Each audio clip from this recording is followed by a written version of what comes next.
기상청 사람들 3화 재밌더라입니다. 3화의 시작은 진하경과 이시우와 같은 침대에서 깨면서 시작합니다. 진하경은 혼자서 모텔 방을 빠져나가고 이시우는 샤워하고 출근합니다. 진하경과 이시우는 동시에 감기에 걸렸습니다.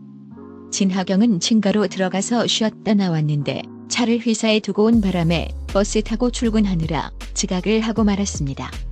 통보관 김수진에게 선임 예보관에게 회의 주제를 부탁했지만 엄동한 선임 예보관은 움직이지 않았습니다. 결국 아침 회의를 늦고 말았습니다. 하지만 진하경은 당황하지 않고 회의를 진행했습니다.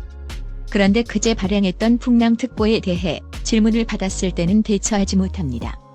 그래서 엄동한 선임 예보관에게 도움을 요청하자 풍랑특보를 유지해야 한다고 이야기합니다. 그래서 한 타임 지켜보고 다시 예보하기로 합니다. 하지만 한참 꽃기철인 상황에 풍랑특보로 인해 어민들의 피해가 눈덩이처럼 커져가고 있는 상황이어서 해경과 부처에서는 민원 해결의 골머리를 앓고 있었습니다. 지각하고 풍랑특보 상황도 잘 해결하지 못한 것 같아서 진하경은 고봉찬 국장에게 사과를 하지만 되려 국장은 진하경을 독려하고 힘을 주었습니다. 이시우는 고생한 진하경을 걱정하지만 진하경은 그런 이시우에게 선을 그었습니다. 하지만 자동차 키를 챙겨준 이시우에게 고마운 마음을 감출 수 없었습니다. 한편 풍랑특보에 대한 민원은 잦아들지 않고 폭주하고 있었습니다.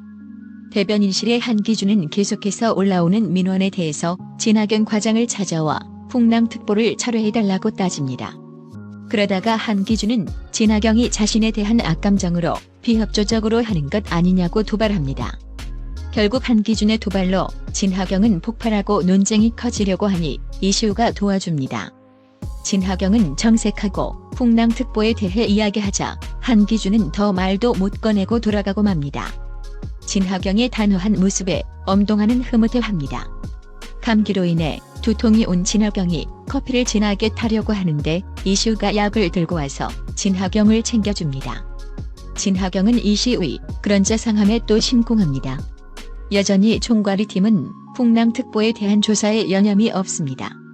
이시우 특보는 서해안의 선장님께 전화해서 현장 상황을 들어보며 상황을 면밀히 살핍니다. 결국 이시우는 풍랑주의보로 낮추자고 주장하고 진하경은 아직은 시기상조라고 이야기하고 엄동한 선임은 수치대로 가자고 했다가 이시우의 감을 믿어보자고 합니다.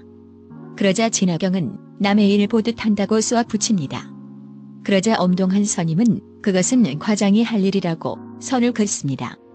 퇴근하는 자리에서 엄동한 선임은 진하경 과장에게 과장 자리는 단호한 결정을 내리고 지시를 내리는 자리임을 리마인드 시켜줍니다. 퇴근하려는 진하경에게 중고마켓 앱이 울립니다.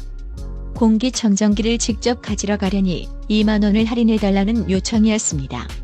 진하경이 신혼집에 와서 달을 보고 있을 때 중고마켓으로 사려고 온 사람은 바로 이시우였습니다.